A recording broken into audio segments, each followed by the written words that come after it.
আমরা একটা টেবিল কিন্তু অলরেডি সেভ দিছি, সেটা কি নামে দিছি, সেটা মাহফুজ 1 নামে দেওয়া আছে। হ্যাঁ, তো আমরা আরেকটা টেবিল দিই। হ্যাঁ, তো আরেকটা টেবিল দিতে গেলে তো হোম রেবন থেকে হোম ট্যাব থেকে কি ক্রিয়েটে যাওয়া লাগবে, ক্রিয়েটে গিয়ে এখানে কি দেওয়া লাগবে টেবিল। হ্যাঁ, টেবিলে সিলেক্ট করলে তো আমি এখানে আবার কন্ট্রোল এস প্রেস করি। তো কন্ট্রোল এস দিলে তো এখন দিলাম কি ফারুক। হ্যাঁ, ফারুক কিতেছে টেবিল। হ্যাঁ, ফারুক টেবিল দেওয়ার পরে কিতেছে আমি ওকে দিলাম। আচ্ছা, তা আমরা এখানে কোনো ধরনের ফিল্ড নেম তৈরি করছি বা এর আন্ডারে কোনো ধরনের ডাটা তৈরি করছি না। এখন হইতেছে ফারুকের আন্ডারে আমার ফিল্ড নেম ক্রিয়েট করতে হবে, যেখানে ওই ফিল্ডের আন্ডারে কি ধরনের ডাটা হবে। তা আমরা এমএস ওয়ার্ডে কী করছিলাম, বইলেই তো নিচে যে কি হচ্ছে যে উপরের যে শিরোনামটার হেডলাইন থাকবে এর আন্ডারে কী ধরনের ডাটা হবে।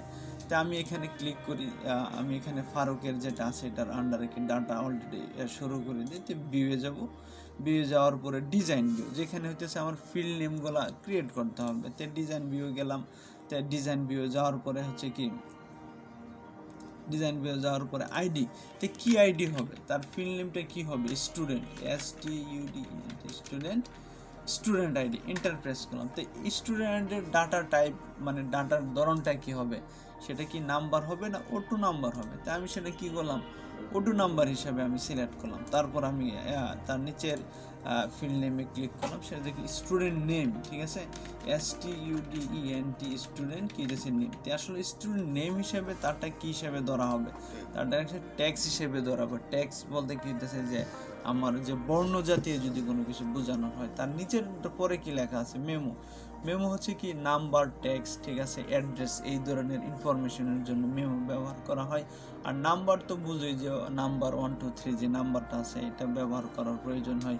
ডেট অ্যান্ড টাইম আছে, যেটা হচ্ছে কি তারিখ বা সময়ের জন্য নির্ধারণ করা হয়। কারেন্সি হচ্ছে কি টাকা বা মুদ্রার চিহ্নের জন্য ব্যবহার করা হয়।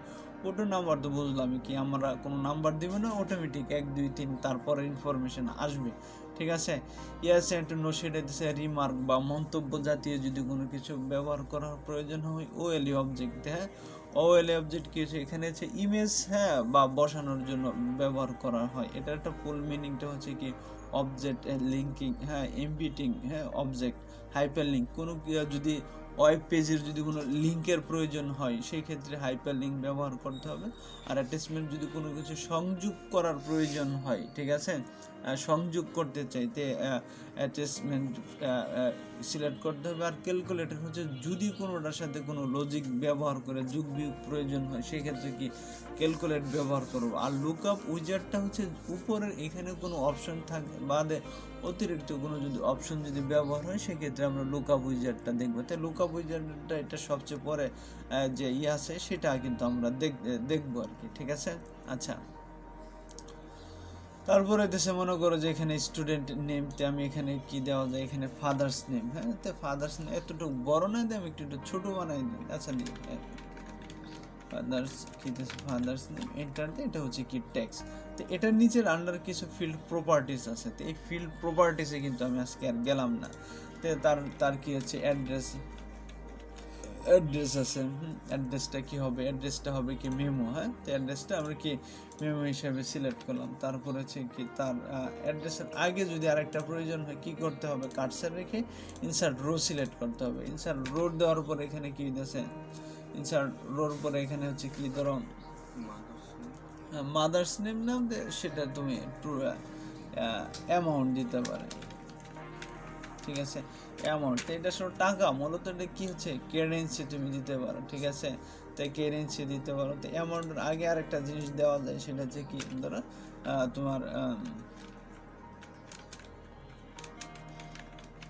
Date of birth. হ্যাঁ, তো ডেট অফ বার্থ কি দেওয়া যায়, ডেট অ্যান্ড টাইম হিসেবে দেওয়া যায়। তাছাড়া date of birth, date of বার্থের আগে আমার যদি আরেকটা এর প্রয়োজন হয়, ধরো কি হচ্ছে আমার ডেট অফ বার্থ, আচ্ছা, তো এটা আমি ডিলিট দিই। তো আমি অ্যামাউন্টের পরে আমি বাড়াই কি আছে তার ফটো হিসেবে সিলেক্ট করতে পারি, পিএসও ফটো। তো ফটোর পরে কি হচ্ছে, তো ফটো কি ওএলই অবজেক্ট। হ্যাঁ, তো ওএলই অবজেক্ট। আচ্ছা, ফটোর পর আর কি আছে দেখি তো একটু সিলেক্ট করি, আর কি কি দেওয়া যায় তোমার নাম্বার, আচ্ছা তার মোবাইল নাম্বার দেওয়া যায়, কিসের পরে মুহূর্তে ফটোর আগে মোবাইল নাম্বার দেওয়া যায়, কি দিতেছে MOBILE মোবাইল, ঠিক আছে। আচ্ছা আচ্ছা মোবাইল নাম্বার আর দিলাম না তোমাদের, সেটা কি দিতেছে, সেটা দিতেছে এখানে নাম্বার সিলেক্ট করলাম, এখানে ধরো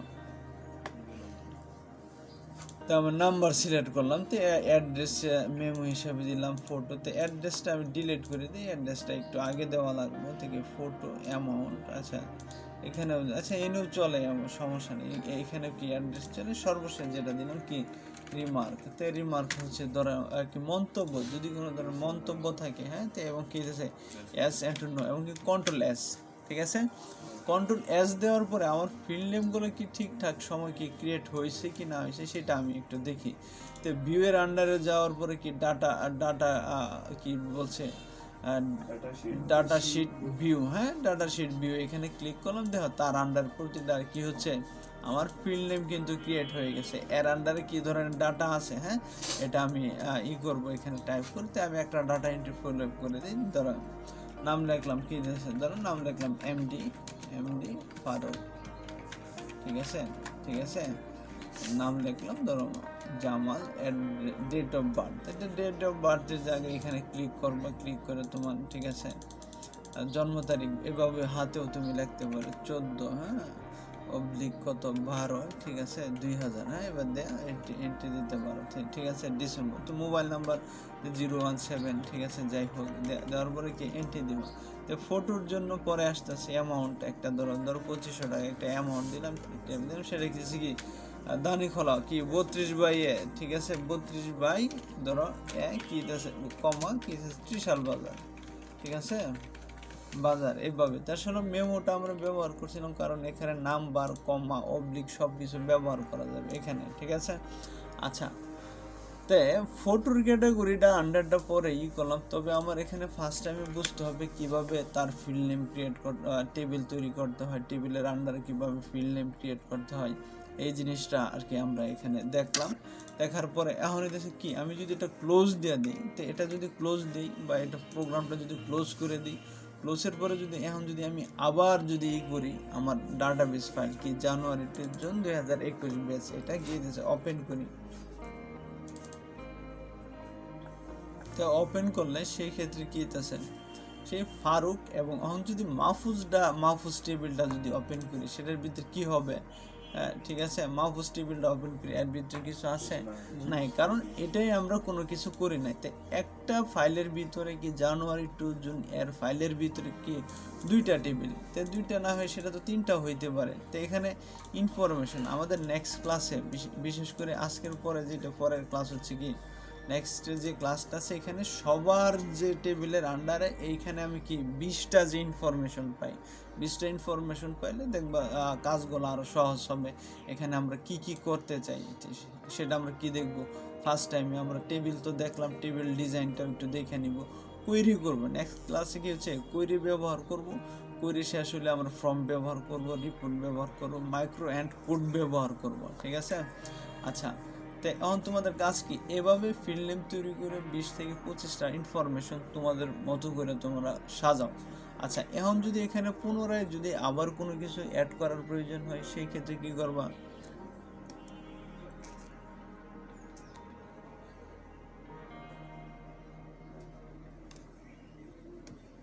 সেই ক্ষেত্রে আবার কি করবা, সেই ক্ষেত্রে মনে করো যে ধরেন এখানে একটা ব্লাড গ্রুপ নামে একটা ফিল্ড নেম ক্রিয়েট করতে হবে, তো ভিউয়ের আন্ডারে কি ডিজাইন ভিউ যাবে, তো ডিজাইন ভিউয়ের আন্ডারে তো রিমার্কের আগে ইনসার্টটা রো সিলেক্ট করবা, ইনসার্ট রো সিলেক্টের পর কি ব্লাড গ্রুপ এন্টার প্রেস করো, ঠিক আছে। এটা কি থাকবে ব্লাড গ্রুপ আমি কোনো কিছু দিলাম না, সেক্ষেত্রে কি এখানে লুক আপ উইজার্ড ব্যবহার করতে হবে, কিন্তু বাস এইভাবে, হ্যাঁ বাস কন্ট্রোল এস দিবা, কন্ট্রোল এস দেওয়ার পরে আবার হচ্ছে কি ভিউয়ে ডাটা শিট ভিউ, ঠিক আছে। এভাবে কি হইতেছে আমার 20টা ইনফরমেশন সাজাইতে হবে, তো এই পর্যন্ত হইতেছে কি তোমার আজকে আমার ঠিক আছে 20টা ইনফরমেশন সাজাও।